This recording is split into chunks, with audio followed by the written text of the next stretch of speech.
Good morning and welcome to our Advent Daily Devotional. This is our introduction to the series. We are reading from the book called The Road to Emmaus by Helen Julian. Every day you can join us online for our devotional, and I'm pleased that you're going to be journeying with me throughout Lent as we move towards celebrating Easter and the cross and the empty tomb. For many Christians, Lent is a time of heightened and more purposeful engagement with the many elements of Christian life. It has, of course, a particular focus on discipline, penitence, fasting, and reflection on the Passion of Christ.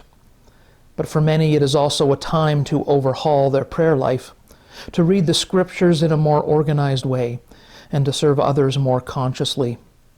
The 7 figures from British spirituality whom you will meet in this book are, I hope, good guides on this pilgrimage through Lent. Through their lives and work, Lenten themes and other themes will be illuminated. They are all authors, so if any of them become particular friends and guides to you during this Lenten journey, you can continue to travel with them after finishing this book by exploring their own writings. I'll just take a brief moment here to go over the 6 different authors that will be our companions in this journey. Our first author is Thomas Traherne, who was an English poet, clergyman, theologian, and religious writer. Traherne's writings frequently explore the glory of creation and what he saw as his intimate relationship with God. His writing is done, or the way he sees God, it's almost childlike in its wonder and awe. The Venerable Bede was an English Benedictine monk and was the abbot in the monastery of St. Peter and its companion monastery of St. Paul in the kingdom of Northumbria of the Angles, which is located near present-day Durham, England, on the east coast of England. He was a well-known author, teacher, and scholar. Our third author is Aelred of Rievaulx, who was an English Cistercian monk and was the abbot of the Rievaulx monastery from 1147 until his death. He is regarded by Anglicans and Catholics as a saint, and he wrote several influential books on spirituality which promote the idea about spiritual friendship, and that idea that friendship can exist between individuals, but also between communities or states. Our next author is actually unknown or anonymous, but they wrote the famous book, The Cloud of Unknowing, in the latter half of the 14th century. This text is a spiritual guide on contemplative prayer in the late Middle Ages.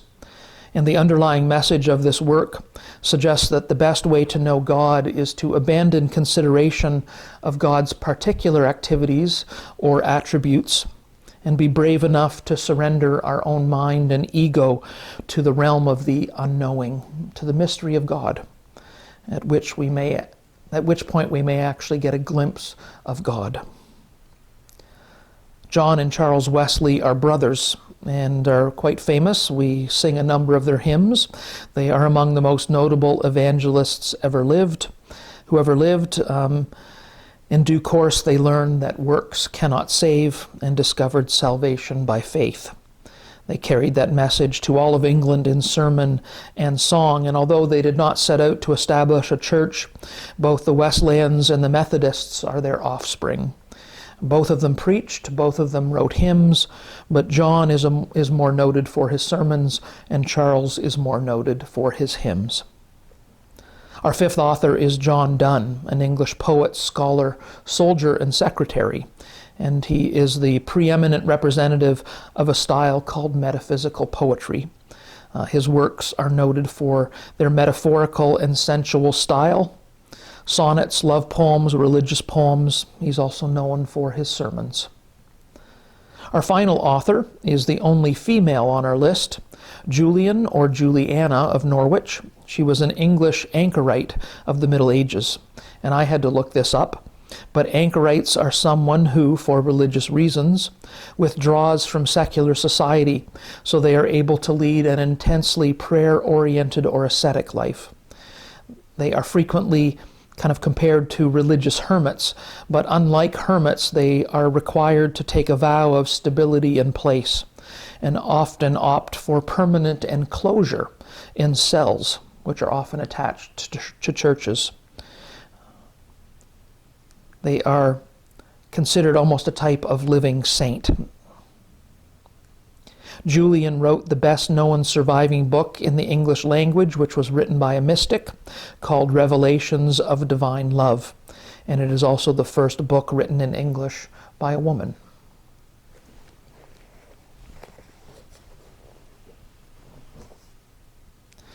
The journey of this book will take you from joy, the joy of creation, through places of darkness and struggle, and into places of light, encouragement, and growth, to the rediscovered joy of recreation.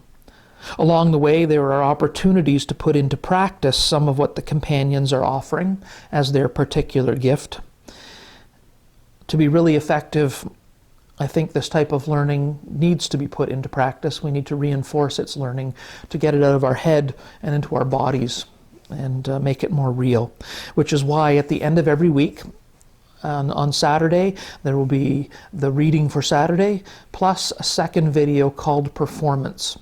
And in that, there will be a number of different activities that you can do, different performances, which will make the lessons that we have learned or talked about through the preceding week, which will make them more real to us. So you are welcome to participate in those as you are able. You can do one of the performances, one of the activities, or you can do all of them. It is entirely up to you. There is no right or wrong answers. Anything that draws you closer to God or that helps you reflect on your own pilgrimage of faith is valuable.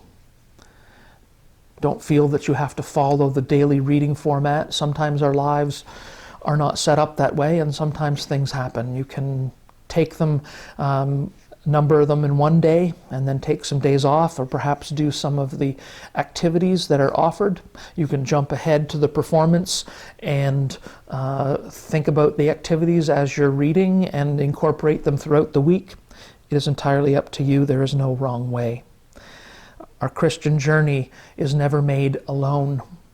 And in this time of isolation, if you feel like reaching out and asking questions or sharing what you're learning or the activities that you're doing, feel free to post on the Burns Mosa Facebook page, to email me, and we can have a little bit of a discussion about what is happening with all of us that are on this journey together.